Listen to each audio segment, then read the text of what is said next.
Boa tarde a todos e todas, espero que todo mundo esteja bem aí. O frio aqui está intenso, mas espero que todo mundo esteja com saúde, se cuidando dos próximos. Vacina está chegando agora nos mais jovens. Dando continuidade aos nossos seminários, então hoje a gente vai ter um seminário, mais um seminário do Gustavo, né? Gustavo Madeira é membro do nosso grupo aqui, ele é graduado aqui em Física na Unesp, Guaratinguetá, e faz parte do grupo já há bastante tempo, fez mestrado, está já metade do doutorado, e vai apresentar um trabalho interessante sobre o anel difuso de Pallini. Então, por favor, Gustavo, fique à vontade. Boa tarde, gente. Então, eu vou apresentar sobre o destino do anel de Pallini. Vou falar um pouquinho também de anel como uma forma geral, mas focar no anel de Pallini. Então, o anel de Pallini ele tá imerso aqui no sistema de Saturno. Esse aqui é o sistema de anéis de Saturno. A gente tem o A e o B, que foram os primeiros descobertos, são os mais visíveis, porque esse é uma profundidade óptica maior. Internos a eles, o C e o D. E para fora aqui do anel A, a gente tem um conjunto de anéis difusos. Difuso que a gente diz é uma profundidade óptica menor, então eles são menos visíveis e geralmente são formados por partículas micrométricas. Então aqui, logo afora aqui do anel A, a gente tem o anel F, aqui o anel G e o anel E, que se estende desde aqui de um pouquinho antes de Mimas até Titã. Daí, com a chegada da sonda Cassini lá, a gente conseguiu observar satélites cada vez menores, estruturas cada vez mais finas dentro desses anéis. E uma coisa que foi descoberta por meio da Cassini foram anéis imersos nos anéis. E associados a esses anéis, coincidentemente ou não, tem um satélite imerso pequeno nesses anéis. É neles que eu vou me focar na apresentação. Então, no anel G, imerso no anel G, a gente tem uma estrutura que é um segmento de anel, que é o arco do anel G, que é essa aqui, que é todo o anel G, e essa parte mais brilhante aqui, esse segmento de anel que a gente chama de arco, que é o arco do anel G. Não sei porque ficou escura a imagem, mas aqui tem um pontinho mais forte aqui dentro desse arco, que é o satélite Higaion, que é um satélite de 250 metros. No anel E, entre Mimas e Encélados, mais próximo de Mimas, a gente tem dois outros segmentos de anéis, dois arcos, que são os arcos Giante e de Metone. Então, esse ponto mais forte é Giante, que é um satélite de 500 metros de raio, e Metone, que é um satélite de 1.450 metros de raio. Mais para fora, mais perto agora de Encélados, a gente tem uma outra estrutura, que é um anel, esse é um anel completo, que é o anel de Pallini. Ele está inclinado em relação ao anel E, ele tem uma inclinação de 0,18 graus. E aqui no centro dele a gente tem o satélite Pallini, que ele é maior entre esses 4 satélites imersos que a gente chama, que ele tem mais ou menos 2 km de raio. Daí falando um pouquinho mais do sistema de Pallini. Então, imerso a ele tem o satélite Pallini, que ele tem 2,23 km de raio. Ele está a uma inclinação de 0,18 graus, que é uma inclinação razoável, então ele é um satélite inclinado e o anel também vai estar inclinado. Ele está a essa distância aqui de Saturno, que está imerso no anel E. Ele divide a órbita dele com o anel difuso, que é formado por partículas micrométricas, porém, existem evidências de partículas maiores em torno da órbita desse satélite. E um dado mais recente que é interessante é que o anel, isso não foi detectado nas observações anteriores, mas nesses novos dados do SPAN 2019, ele encontra que a posição média das partículas dos anéis está defasado em relação ao satélite 1.100 km. Quer dizer, o pico lá da gaussiana do anel está 1.100 km para fora da órbita de Pallini. Não está exatamente orbital, apesar de a gente dizer que Pallini está orbital ao anel, a gente está usando uma figura de linguagem. Na verdade, não está. Exatamente. Anéis, como um todo, eles são estruturas que estão evoluindo. Como um anel é um conjunto de corpos de vários tamanhos, a gente tem vários processos que se passam dentro de um anel que causam evolução dessa estrutura, então as estruturas não são estacionárias. Em um anel, de forma geral, a gente tem perda de massa. Aqui são alguns exemplos de processos. Por exemplo, viscosidade, efeitos de maré, erosão das partículas, força de radiação solar, plasma, força de Lorentz, que são vários processos que causam a perda de massa de um anel. E a gente também tem processos que causam o ganho de massa, que é basicamente colisão. Então, pode haver colisão entre os próprios constituintes do anel, que produz mais material, quer dizer, a massa é a mesma, mas produz materiais menores. Ou pode ser também um impactor externo que colide algum constituinte desse anel, formando massas menores, né? Corpos menores. No caso de anéis difusos, que é o que a gente vai se focar aqui, a gente tem que os processos mais importantes são esses. A força de radiação solar, o plasma e o Lorentz, que afetam as partículas micrométricas que formam esses anéis. E o maior processo de ganho de massa vai ser por impactores externos com os corpos do anel, não entre partículas entre si, porque são partículas micrométricas, então a chance de colisão é baixa. E a gente tem que quando a perda de massa é igual ao ganho de massa num anel, ele está em um estado estacionário. Então aqui, sempre que a perda de massa for maior do que o ganho de massa, a gente tem que esse anel vai estar, ele tende a desaparecer. Isso não é problemático, tem outros anéis que é medido isso, só que eu vou mostrar um pouco para frente que no nosso caso aqui isso é um pouquinho problemático. Mas isso é normal em anéis, alguns anéis estão desaparecendo, isso é normal.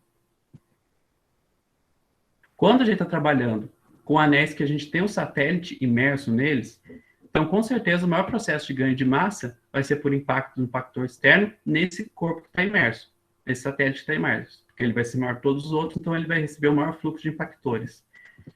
Então aqui é essa fórmula que a gente usa para computar a produção de poeira, de matéria, produzido por esse satélite, por um fluxo de impactores externos, que é o que a gente chama de DPs.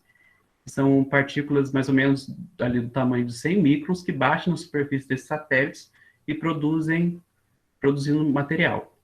Então, aqui o que tem nessa fórmula? A taxa por tempo de massa produzida em função da área transversal desse satélite, que é esse PR ao quadrado, versus esse fluxo de impactores, vezes o rendimento desse impacto, vezes a fração de material que tem velocidade maior do que do material produzido tem velocidade maior que a velocidade de escape do satélite. Então, por exemplo, tem um artigo do Daniel, aqui do grupo, que a gente computa a produção do satélite de Netuno, e, por exemplo, Galateia e os satélites exteriores, eles têm um tamanho tão grande que a velocidade de escape deles é muito grande, então o material que é produzido por esse processo não escapa do satélite, esse eta que seria igual a zero. Então, para a gente ter uma fonte eficiente para o anel, o satélite também não pode ser muito grande. Ele tem que ter um tamanho um pouco reduzido, porque ele precisa ter uma velocidade de escape tal que consiga sair uma poeira dessa superfície. E aqui é só alguns exemplos de trabalhos que usam essa fórmula aqui para computar a produção de poeira. Então, ela é uma fórmula que já está bem consolidada na literatura e funciona. Ele consegue explicar bastante razoavelmente bem vários satélites que tem vários anéis que têm satélites imersos por essa produção de poeira aqui. O problema é quando a gente vai para esses satélites muito pequenos que estão sendo descobertos agora. Por exemplo, esse Gaion antimetônio. Então, por exemplo, tem o trabalho do Madeira 2018 que mostra que todo o material micrométrico que tem no arco do anel G, ele é perdido em 40 anos. E o tempo para Gaion, que é esse satélite imerso de 330 metros, suprir esse material perdido é da ordem aqui de 10 a 30 anos, que é muito, muito maior que o tempo para o material ser perdido. E tem esse trabalho de 2020 que mostra que o tempo para antimetone produzir o material do anel é sempre uma ordem de grandeza maior do que o tempo para esse material ser perdido. E esse tempo é mais ou menos da ordem de décadas de anos. Então, esses dois trabalhos aqui levantam uma questão que me assombra desde do mestrado. Assim. Toda a banca, todo referi faz a mesma pergunta. Os anéis estão desaparecendo? E o problema não é estar desaparecendo, está desaparecendo numa taxa tão rápida, porque levantaria aquela questão. Eles estão desaparecendo tão rápido, como a gente deu sorte de pegar eles, essa é a questão que levanta esses trabalhos, a perda muito rápida, o desaparecimento muito rápido desses anéis. Pode acontecer, não é absurdo. Por exemplo, tem esse trabalho do Juliette Wick 2020, que mostra que existem 4 arcos em torno de Netuno, E por efeito da pressão de radiação, esse material desses arcos deixa o arco que ele está inicialmente confinado, passa a transitar entre os outros arcos, e com o tempo esse material vai se dispersando, então os arcos tendem a desaparecer. Então pode acontecer dos arcos do anel desaparecer. Isso não é problemático. E você pode estar falando que você está usando você mesmo como referência para validar seu argumento. Porém, no caso de Netuno, a gente tem vários trabalhos que ao longo dos anos vem mostrando esse gradual desaparecimento de dois desses arcos, que é Liberdade e Coragem. Então pode ser sim que eles estão desaparecendo, mas pode ser que não. Pode ser que tenha algum problema na nossa contagem.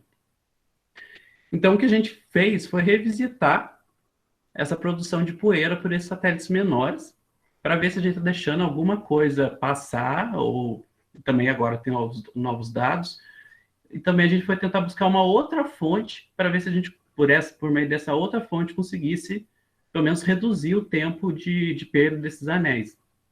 Então a gente usa uma nova fórmula agora, para calcular essa produção de poeira. Então a gente considera, além da produção por fluxo de DPs, no caso dos satélites que são imersos no anel E, a gente vai supor a produção por colisões das partículas do anel E nesses anéis imersos. Então, esses anéis são imersos no anel E, então a gente vai supor a produção para as partículas do anel E nesses corpos, nesses satélites, Antimetone e Pallini, que é essa adição que a gente fez aqui. Uma outra atualização que a gente fez é que, para o caso de Saturno, esses fluxos de impactores eles têm quatro famílias de origem, né? Que são essas que o Pope levanta, que são cometas da família de Júpiter, cometas da família de Halley, da nuvem de Oort, e por material do cinturão de Kuiper.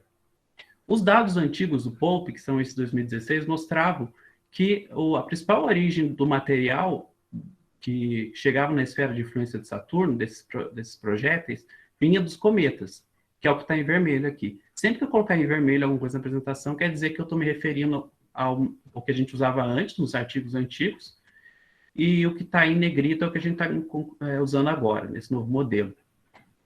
Porém, um novo artigo do Pope, 2019, um novo modelo, que ele usa dados da New Horizons atualizado, ele mostra que a maior parte dos projéteis que chega na região de influência de Saturno vem do cinturão de Kuiper.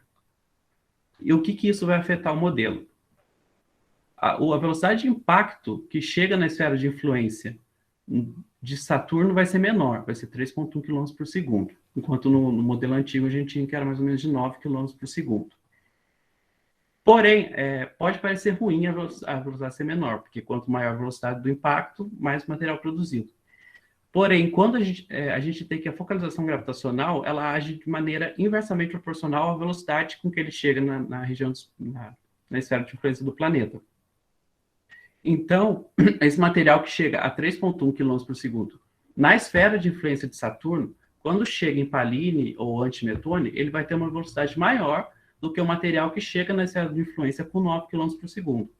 Então, a gente vai ter velocidades de impactos maiores. A massa dos impactores é a mesma, né? Os DPs é mais ou menos sempre 100 microns. E também esses novos dados da New Horizons mostraram que o fluxo de impactores é uma ordem de grandeza maior do que se pensava antes. Antes a gente tinha que esse dado aqui era 10 menos a 17. Então, o novo modelo por meio dos dados da New Horizons mostra que é 10 a menos 16. Então, uma outra melhora aumentou uma ordem de grandeza do fluxo de impactores. Agora, para computar esses impactores do anel E, como que a gente fez? O anel E ele é praticamente suprido por Encélados, aquelas plumas que tem no polo sul de Encélados. Então, no polo sul de Encélados tem um geyser lá que produz material que são íons de água, que passam a compor a magnetosfera ali da região, que é um material carregado, e é um material bem denso, um material plasmático. Então, para computar esse material, a gente pegou qual é a distribuição numérica desse material ali na região, esse pico aqui é a posição de Encélados, como velocidade de impacto, a gente pegou velocidade relativa gravitacional mesmo, A massa de impacto é a massa média desse material produzido e ejetado por Encélados. E o fluxo a gente assumiu como a massa de impacto vezes a velocidade de impacto vezes essa distribuição numérica desses íons na região, que é o que é dado por esse gráfico aqui. A gente tirou desse trabalho aqui do IE 2014. E outra coisa, essa fórmula aqui é uma fórmula clássica que é usada para calcular o rendimento da colisão, que é apresentada nesse trabalho aqui. Essa fórmula ela é obtida por meio de experimentos, ela é uma fórmula experimental, e ela, por si só, ela tem uma incerteza bem grande associada a ela, assim, uma incerteza de uma ordem de grandeza, a própria equação, que assume que os satélites são feitos puramente de gelo, né? Só um bloco sólido de gelo, uma esfera sólida de gelo. No nosso caso, que a gente está trabalhando com esses satélites muito pequenos, a gente tem que a densidade desses corpos são muito pequenos. Por exemplo, a densidade de Pallini é 0,25 gramas por centímetro cúbico. Então, esses corpos provavelmente são porosos, eles são feitos de gelo, muito provavelmente, mas por ele ter uma densidade muito menor que da água, eles provavelmente são muito porosos.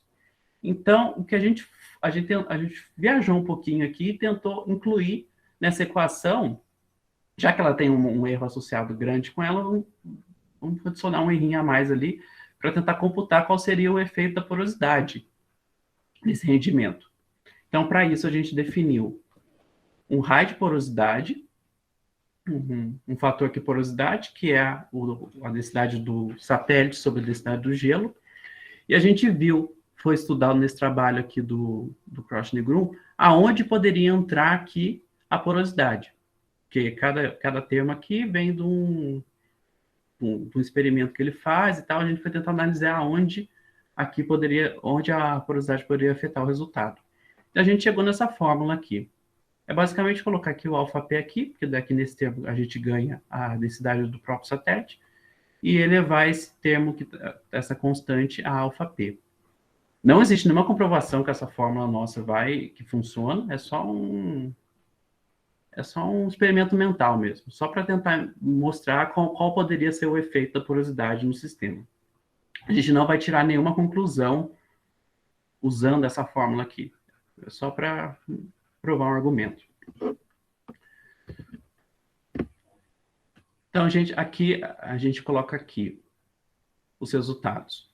Então, aqui eu coloquei qual é a distância radial, a largura radial, a largura angular desses anéis, desses arcos, a profundidade ótica, que são dados que a gente usa para poder calcular a área e a massa do anel.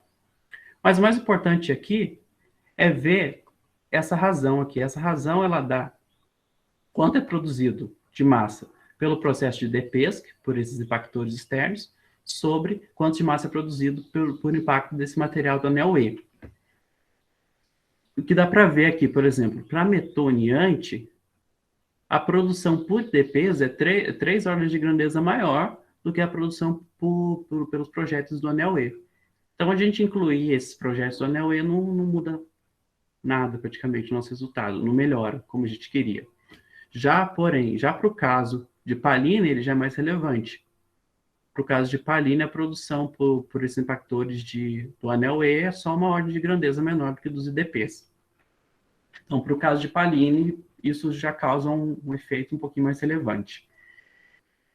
E aqui a gente obtém o valor numérico de quanto de massa em quilograma é produzido por segundo por esses processos de DPs e ERP. Tá. Mas esse valor aqui por si só não vale nada, né? Não significa muita coisa. O que a gente tira disso aqui? A gente vai tirar alguma coisa disso quando a gente compara com a massa do anel. Então, a gente tendo a massa do anel, a gente consegue tirar quanto tempo o impactor consegue, o satélite vai conseguir produzir esse anel. Que é o que a gente faz aqui. Então, aqui é só o algoritmo que a gente usa para calcular a massa do anel.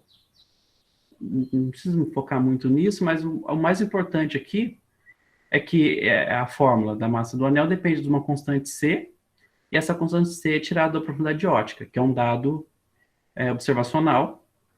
Então, a gente precisa saber qual a profundidade ótica do anel. A profundidade ótica dá quanto de área em partículas está sendo ocupado no anel. Então, quanto maior a profundidade ótica, mais denso é o anel. E aqui, a gente tem esse fator Q, que ele também vai ser importante. Esse S é o tamanho das partículas. Então, quando a gente tem o S elevado a Q, a gente tem a distribuição dos tamanhos que tem no anel.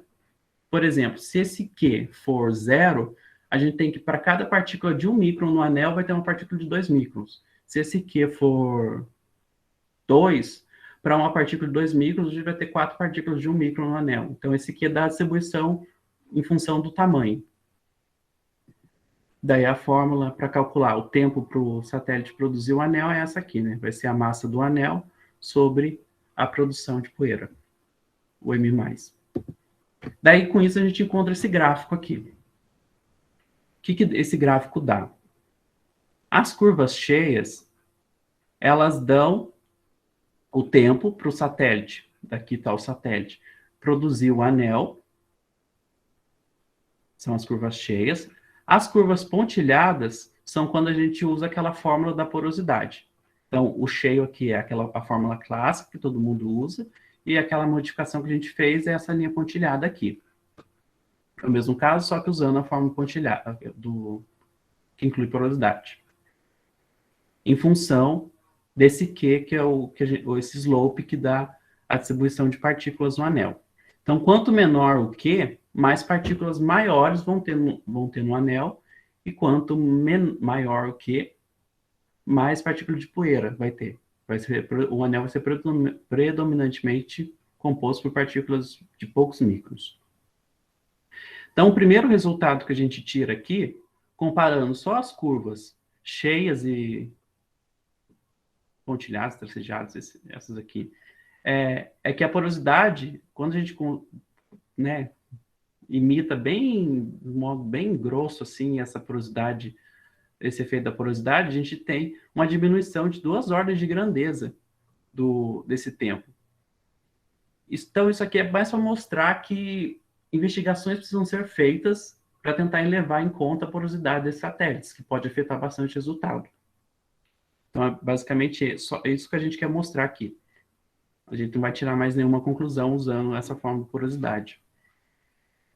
Outra coisa, essa estrela aqui, ela dá o tempo que a gente de produção obtido para Higaion produzir o anel G no artigo nosso 2018. No artigo 2018, a gente usa só um valor de Q, que é 3,5, a estrela está aqui em 3,5, e enquanto nesse a gente usa todos esses valores de Q, né? Então, por isso que é uma curva cheia. E os triângulos são os tempos que a gente obtém para antimetone no artigo 2020. Então, por exemplo, quando a gente só atualizando os dados, usando aquele fluxo maior de grandeza maior, e a velocidade dos impactores vão ser maiores também, porque agora eles vão vir do cinturão de Kuiper, a gente também tem uma diminuição aqui mais ou menos de 2 ordens de grandeza no tempo, o que melhora bastante os nossos resultados. E essas linhas tracejadas, verticais, é o tempo para desaparecer o anel.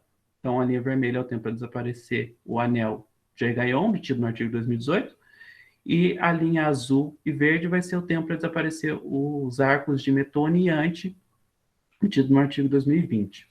Então, por exemplo, enquanto no artigo 2020 a gente encontrava que o tempo para metone produzir o arco era maior do que o tempo para o arco para o material ser perdido, o que significaria que o arco está desaparecendo, quando a gente atualiza os dados, a gente encontra que esse tempo passa a ser menor. Então, aqui pegando 3,5 mesmo, né? Pegando aqui o que 3,5, a gente tem que o tempo para metone produzir o arco vai ser menor do que o tempo para o arco para esse material ser perdido.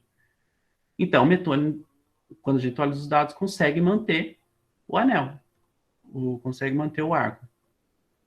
Para anti, a gente tem uma redução aqui, mas ainda o tempo para anti produzir produzir o anel, para produzir o material do anel, é maior do que esse tempo para ser perdido. Para esse valor, mas vai ser maior aqui para 4,5, a partir de 4,5 ele vai ser maior.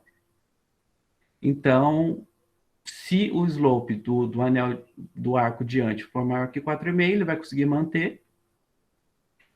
Se não, talvez não, porque como tem bastante incerteza associado a esse cálculo aqui, pode ser que sim, mas de qualquer forma a gente conseguiu uma redução, então quer dizer que o arco vai desaparecer em mais tempo, né? O arco vai durar mais tempo do que a gente achou antes. O caso mais problemático mesmo é do anel G, que antes a gente tinha um tempo de produção muito grande, era 10 a quinta, conseguimos reduzir aqui para 10 a quarta, 10 a terceira, mas ainda é muito maior, 2 vezes de grandeza, maior do que o tempo para esse material do arco de Higaion ser perdido. Então, esse arco de Higaion fica meio que em aberto. E o que a gente vai fazer agora é encontrar essa linha tracejada para Pallini. Como Pallini não foi estudado nos artigos anteriores, e é isso que está sendo feito agora, a gente vai estudar Pallini, a gente vai encontrar essa linha aqui tracejada para Pallini. A gente já encontrou aqui a produção por Pallini, que é essa linha preta. E o preto tracejado aqui é quando a gente inclui a porosidade. Então, para modelar o anel de Pallini, a gente vai pegar partículas, um set de partículas ejetadas à superfície de Pallini e ver o que vai acontecer com essas partículas. Então, a gente incluiu 5.000 partículas usando o Mercury, assumimos esses valores aqui de tamanho, vai de 0,1 até 100 microns. Essas partículas foram distribuídas no raio de Rio de Pallini usando a distribuição de velocidade dada por esse artigo aqui do Hartmann. E o nosso sistema, então uma partícula no nosso sistema vai estar sob efeito dessas forças aqui. O FG é a força gravitacional de Saturno, incluindo J2, J4, J6, Mimas, Encélados, Tétis, Dione, Reia, Titã, que são os maiores satélites de Saturno na região, e Pallini, próprio Pallini. Essa aqui, o FSR, é a força de radiação solar. O FPD é o plasma, o efeito do arrasto do plasma. E o FEM vai ser o efeito da força de Lorentz, que está em negrito aqui, porque nos modelos anteriores a gente não incluiu a força de Lorentz, estamos incluindo agora nesse caso. Então, a força de radiação solar, ela surge da troca de momento entre a radiação que é emitida pelo Sol com a partícula do anel. Então, é pela colisão direta desse material, desse fluxo solar com as partículas do anel, que é um termo específico da força de radiação solar que a gente chama de pressão de radiação. E tem um outro termo, que é o arrasto de Ponte-Robertson. Como a gente tem aqui fótons, né, a partícula do anel ela vai absorver o calor, o calor vai bater, ela vai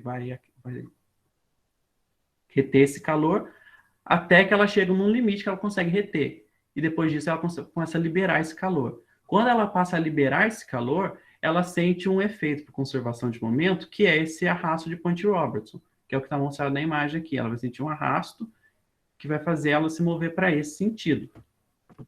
Então, essa é a equação que a gente usa para modelar a força de radiação solar. Esse termo aqui, o 1, é a pressão de radiação solar, e todo o resto é o arrasto de Ponte-Robertson.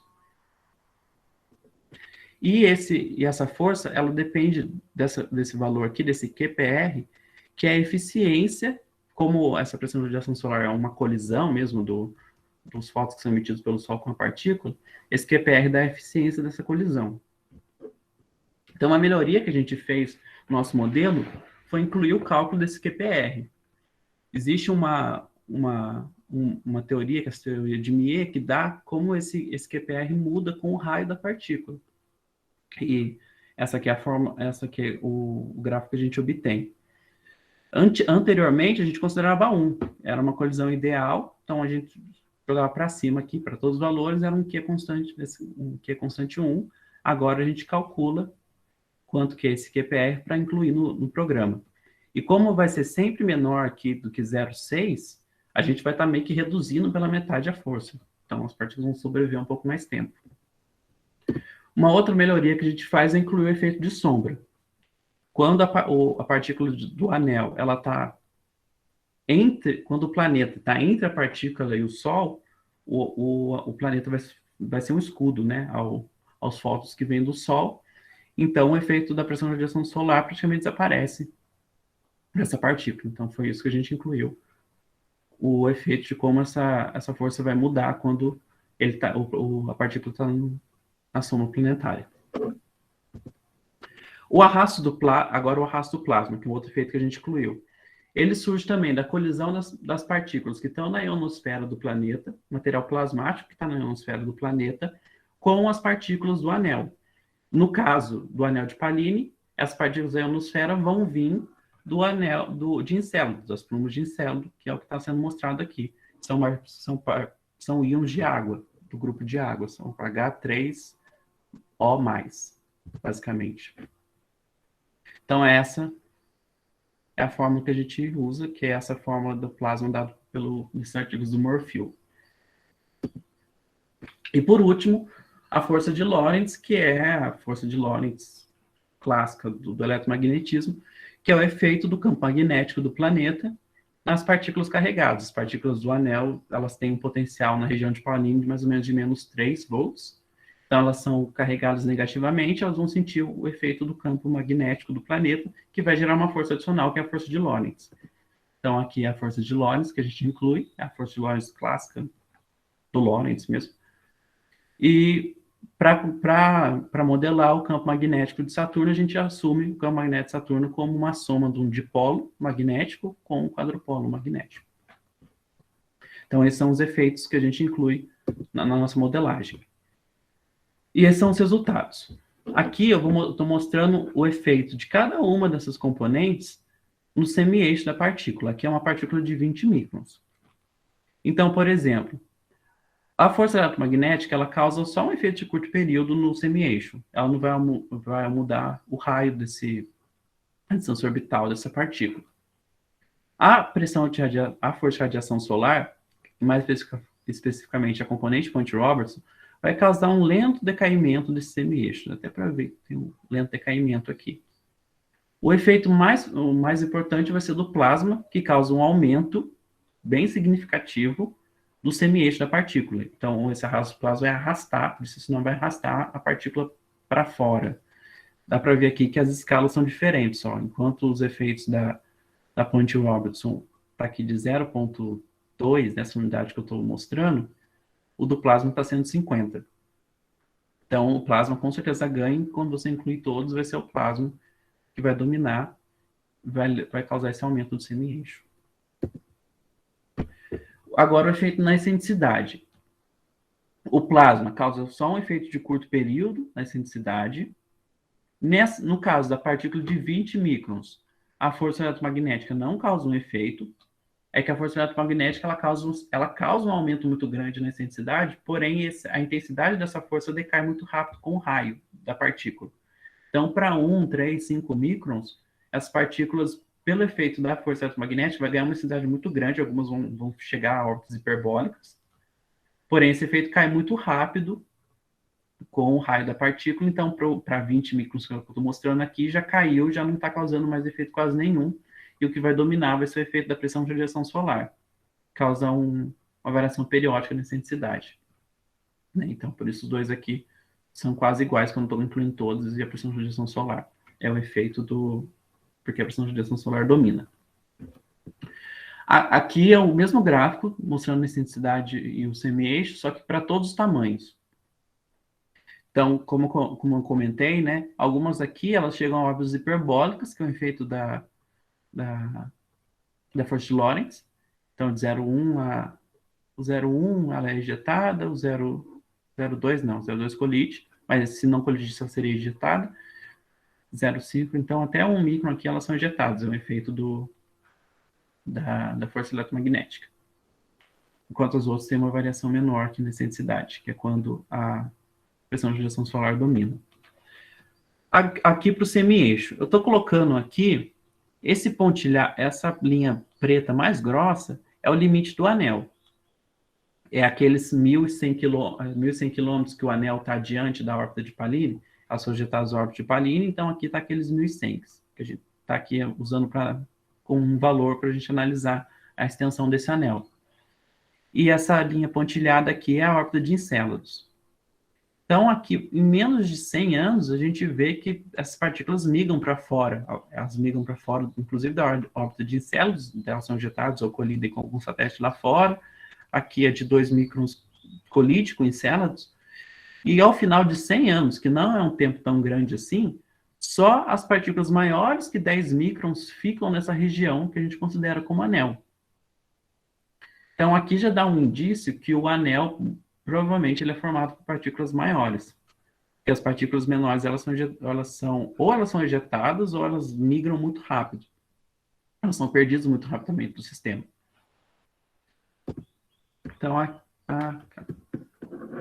Então, antes disso, só as partículas maiores permanecem no anel. Então, isso dá um indício que o anel é formado possivelmente por partículas maiores. Mas as partículas maiores ainda têm uma migração até que razoável, né? As partículas de 10 microns, por exemplo, quase chega aqui à órbita quase saem aqui dessa borda do anel.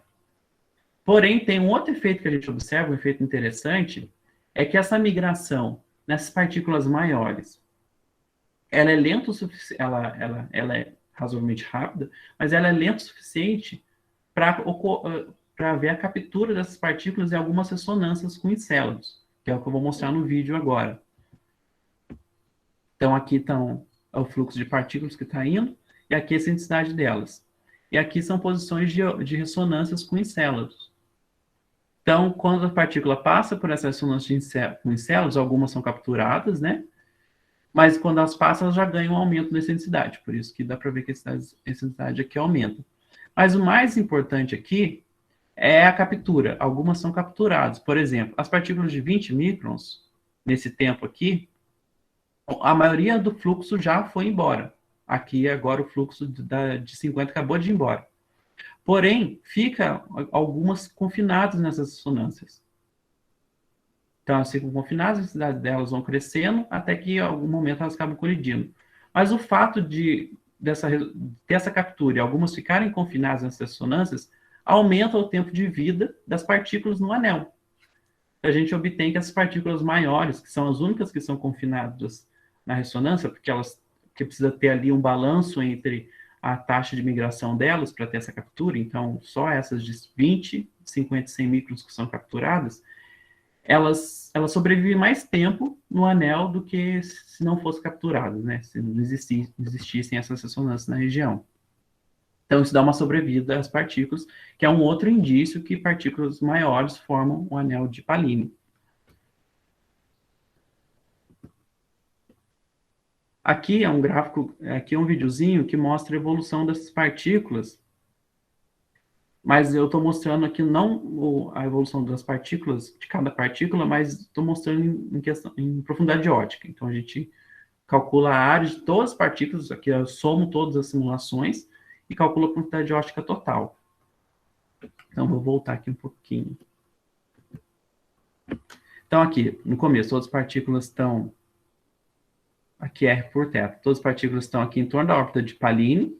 Elas se distribuem principalmente aqui nessa região mais clara aqui, que é a que teria uma profundidade ótica maior. E uma coisa que a gente vai ver com o tempo é que, pelo arrasto, o anel, a estrutura anel aqui, vai se mover para fora, né?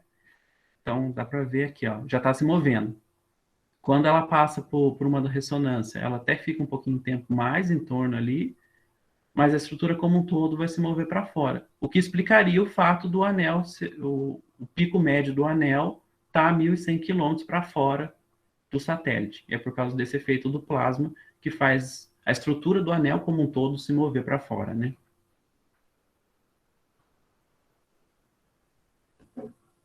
E uma outra coisa que dá para mostrar aqui também é a evolução de R por Z, que vai começar agora de volta. O anel, aqui a gente tem um anel definido em R por Z, por enquanto, que é o que é observado hoje, no caso de Pallini. Porém, quando a gente vai evoluindo no tempo, a gente tem aqui a formação de um toroide. É uma estrutura que é vista também nos anéis Gossamer de Saturno, de Júpiter. Então, aqui já aconteceu, ó. O anel, ele estava numa estrutura de anel mesmo, que era só uma linha aqui, e agora se formou como se fosse esse trapézio, que é essa estrutura que a gente chama de toroide.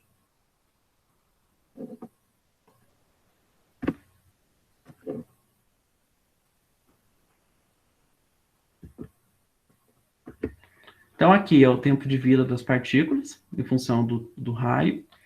Então, as partículas aqui maiores de 100. Em vermelho é o tempo para 100% das partículas serem perdidas, e em azul o tempo para 50% das partículas serem perdidas. Então, as partículas maiores que 10 microns aqui são as que têm um tempo de vida mais considerável, porque tem um tempo de vida maior que 10 a terceira anos, então ela sobrevive milhares de anos no anel, que é por causa dessa captura, né? Por isso tem esse aumento, enquanto as outras aqui, por exemplo, menores que essa aqui, 0,2 microns, sobrevive só um ano, né? Que é um tempo de vida muito, muito baixo. E aqui embaixo, eu tenho em preto aquelas curvas que eu já mostrei, que é o tempo para a Pallene produzir o anel. E em vermelho e azul, eu faço o cálculo do tempo para o material ser perdido, que eu uso uma média ponderada no tamanho para calcular, usando esses valores aqui, para calcular o tempo de vida. Então, o que a gente tira disso aqui? Vamos olhar só para a curva vermelha aqui, que é o tempo para 100% das partículas serem perdidas. Sempre o tempo para a Pallene produzir o anel é maior do que o tempo de vida das partículas, do anel como um todo, sempre. Porém, quando a gente pega valores aqui menor do que 3, essas curvas são muito próximas. E a gente tem uma incerteza associada muito grande às fórmulas que a gente usa de produção. Tanto quando a gente considera a porosidade, daquela forma bem grosseira, a gente consegue um tempo muito menor. Então, a gente pode especular que para Q menor do que 3, Q menor do que 3 significa que o anel é predominantemente produzido por partículas de 10 a 100 microns. Então, para essa faixa de valores aqui, existe uma predominância de partículas micrométricas maiores, enquanto aqui tem uma predominância de partículas micrométricas menores, de partículas de 1, 3, tantos microns. Então, se o anel for formado por partículas micrométricas maiores, é possível que Pallene consiga manter sim o anel. E ainda mais quando a gente considera aqui o efeito da porosidade, daí com certeza. Enquanto quando a gente pega Qs maiores, que vai ser o caso que ela é formada só por partículas micrométricas menores, né, de 1, 3, 5 microns, daí a gente pode falar que com certeza ele não vai conseguir manter, porque daí a diferença já começa a ficar muito grande entre a curva de produção e o tempo de vida. Então essa é a principal conclusão que a gente tira. Se o anel de Pallene for produzido por partículas micrométricas maiores, o que parece provável, dado a captura na ressonância, e o fato das partículas micrométricas serem perdidas muito rápidas, muito pequenas, né? Pallene talvez consiga manter esse anel. Agora, se o anel for produzido, ele for formado por partículas micrométricas muito menores, daí, muito provavelmente, ele vai desaparecer. Desaparecer mesmo.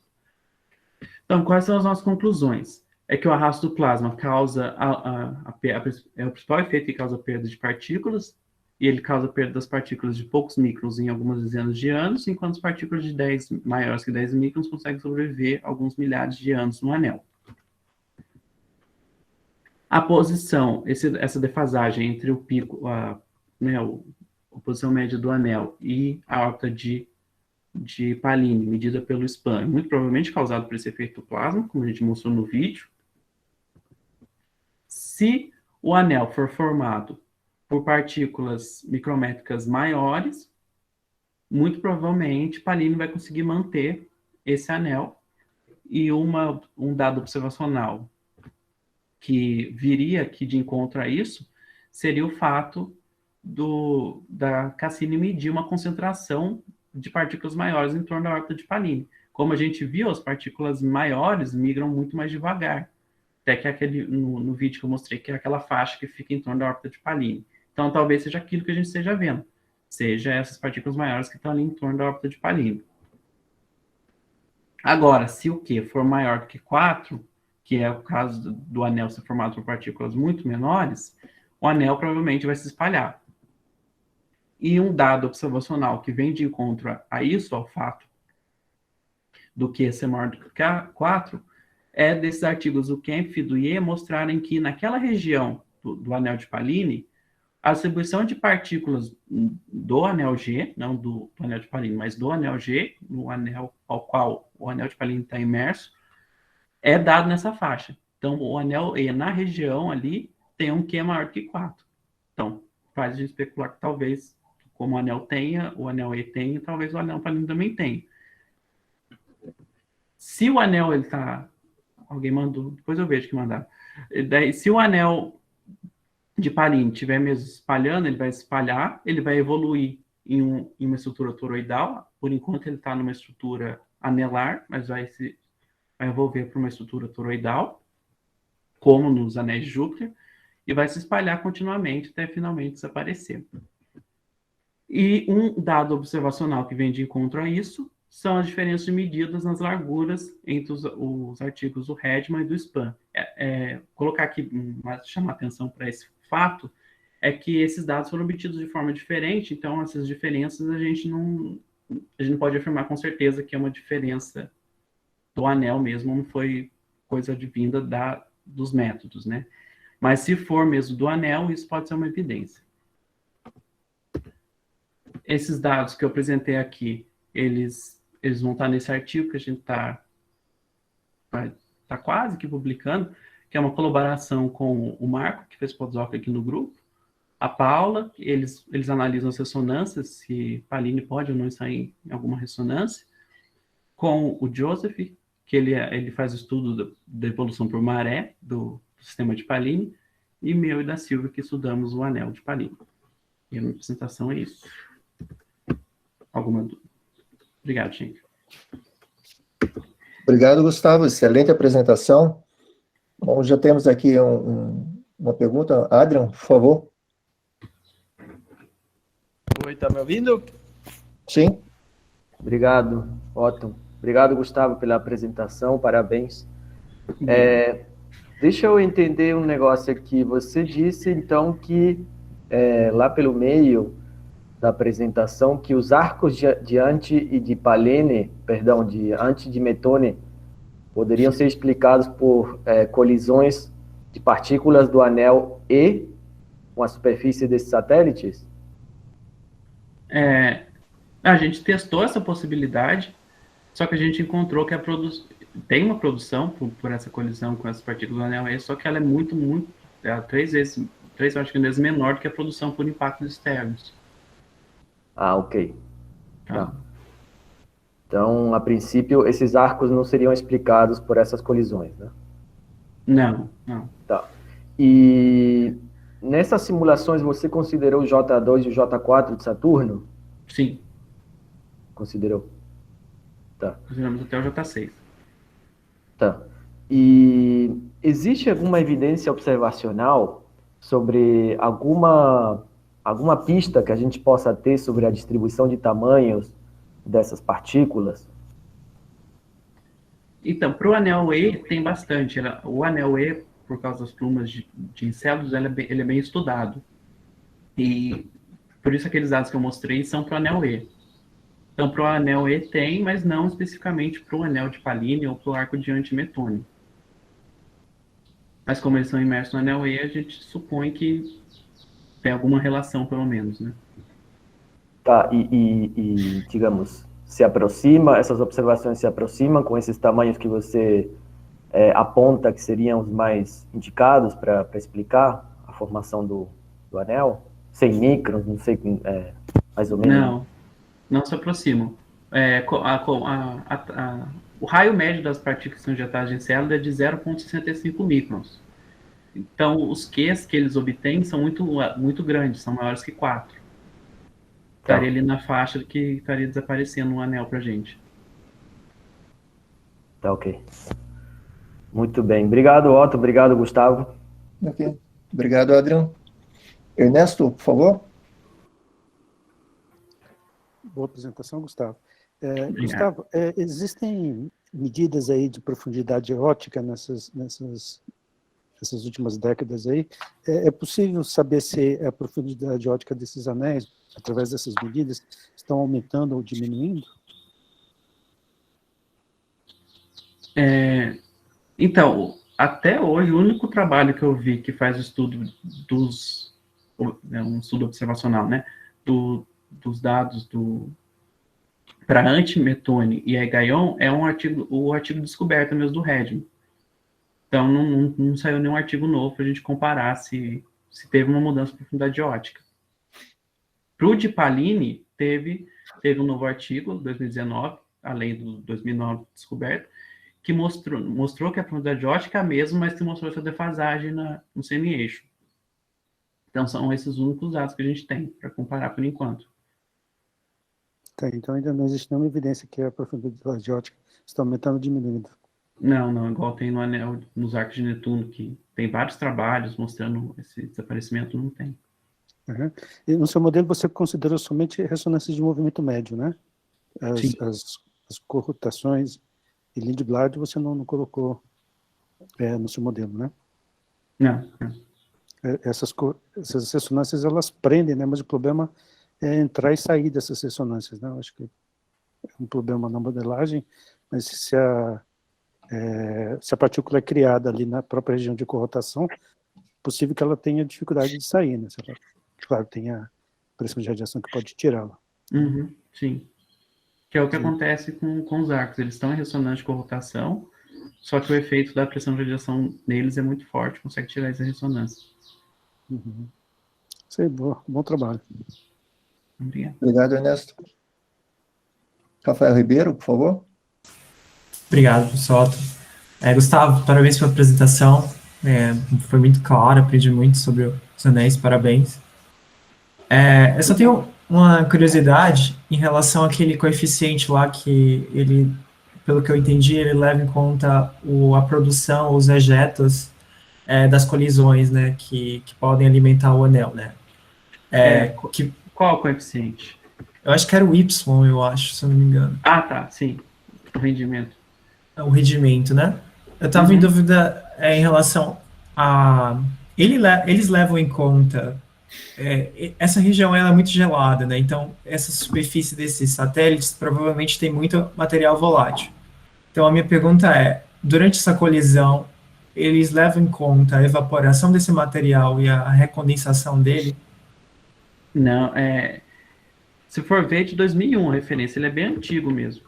E a gente fala que tem muita incerteza associada, porque ele é feito em laboratório na Terra, em medidas ideais, duas esferas de gelo ou de silicato colidindo. É isso que eles fazem. Então, eles não levam em conta nenhum outro efeito adicional, não considera se o gelo for sujo. Então, ela é a única que a gente tem, mas ela não é ideal, né? Essa aqui. E ela depende de nada, né? Também. Então... Ela só depende da massa do impactor. A velocidade do impactor, ela não depende em nada do target. Então, porque eu acho que é um ingrediente... Então, não leva em conta. É um ingrediente que talvez possa ser, né? Porque o volátil é o primeiro elemento que é evaporado quando tem uma colisão. Então, ele pode se esfriar lá fora e se recondensar em sólidos. Com agora, quanto de fração é perdida, isso tudo interessante. Mas obrigado, parabéns pelo trabalho. Obrigado. Obrigado, Rafael. Aproveitar deixa essa equação que você pôs aí, eu vou aproveitar, ninguém levantou a mão, tem uma pergunta. Eu não sei, fisicamente, assim, na minha cabeça, vem que quando você tem porosidade, você vai ter o efeito do impacto, vai gerar menos detritos, correto? Ou vai aumentar? Pelo que a gente deu uma lida, o efeito da porosidade vai dissipar mais energia, porque a energia vai ser gasta para compactar o corpo. Só que aparentemente mais material é produzido, porque se desprende mais fácil. Ah, entendi. Se você pegar nas bordas, por exemplo, né, ele solta mais fácil, né? Um impacto que não seja frontal, né? Isso. Entendi. Ok. Só uma outra questão também, associada a isso que você falou. Então, a questão da profundidade ótica, acho que foi a questão levantada aí pelo Ernesto. Eu acho que é interessante, de repente, eu não sei os dados da Cassini, o Altair poderia dar uma olhada nisso, de repente, os dados da Cassini, se é possível procurar outras imagens em épocas diferentes, mais recentes, ou seja, mais no final da missão, para ver se tem alguma informação sobre uma eventual mudança na profundidade ótica, né? Uma ideia interessante, que poderia ser um subsídio para confirmar ou refutar a estabilidade, né, a existência do anel, a mudança ou não. Legal. E outra questão, você afirmou, né, mas eu queria entender assim um pouco mais fisicamente, por que o plasma, ele seria talvez o responsável por aquele deslocamento lá? O que fisicamente o plasma ele vai produzindo uma migração, é isso? Isso, o plasma ele causa um aumento do semi-eixo. Da mesma forma que a pressão o Quentin Robertson causa diminuição, ele causa um aumento. Que o efeito da força dele é contrário. E aí, o campo magnético ali é bem significativo naquela região, né? Sim.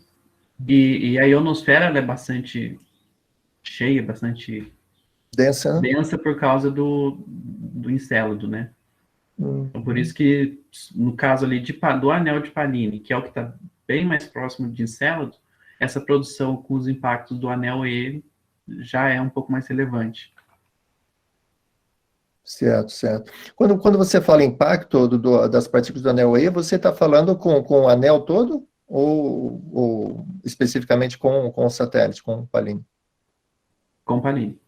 A gente não faz conta do... Tem como fazer essa conta da produção considerando o anel como uma seção de choque. Só que não incluiu. Não deve ser muito significativo, não. Tá ok. Não, tá ok. Alguém mais tem alguma pergunta, alguma colocação? Tem pergunta do Nelson. Não vi. Desculpe, Nelson. Aqui, ele perguntou com qual satélite está essa ressonância que eu mostrei, das partículas. Agora que eu vi. Eu estava olhando em outro lugar, desculpe. São com Encélado. São as partículas, a ressonância 910, 1011 e 1112, eu acho, com Encélado. Naquela posição lá nessa mesma pergunta do Nelson, complementando, naquela posição lá onde está 1.100 quilômetros, seria qual dessas ressonâncias? Estaria ali próximo. Mais próximo a 10,9, que aqui estaria o 1.100, então é mais próximo a 10,9. Certo.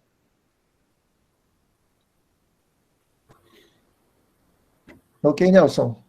Com Encélados, alguma questão mais? Gustavo, parabéns pela apresentação, gostei bastante. Tem, Obrigado. então, evidência observacional do tamanho dessas partículas para você poder considerar até 100 microns? Tem essa evidência que tem partículas maiores, mas não... É que essas medições, elas falam que elas foram feitas, você observou em baixa fase ou alta fase, né? Que significa que tem mais próximo de 100 microns ou mais próximo de 1 micro. A gente considera 100 microns porque o impactor tem 100 microns, então ele vai produzir no máximo 100 microns. Por isso que a gente parou nos 100 microns. Entendi. Ok, obrigado, Priscila. Nada. Alguém mais? Ricardo postou aqui alguma coisa? Tem um modelo de... Oi, Gustavo, você consegue me ouvir? Consigo.